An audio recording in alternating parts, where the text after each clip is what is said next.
আসসালামু আলাইকুম। আশা করি সবাই ভালো আছেন। তো চলে আসলাম নতুন ভিডিও নিয়ে।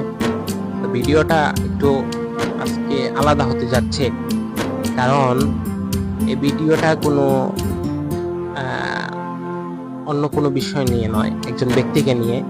উনি হচ্ছেন বিশ্বের অন্যতম মুফাসিরে কোরআন, মুফতি আব্দুল মালিক সাহেব, যিনি বাংলাদেশের কুমিল্লা জেলার গর্ব। তো আমি আসলেই ওনাকে নিয়ে অনেক গর্বিত। আমরা এরকম একজন আলেম, বাংলাদেশের সন্তান, আমরা বাংলাদেশের সন্তান, বিশ্বমাপের একজন আলেম।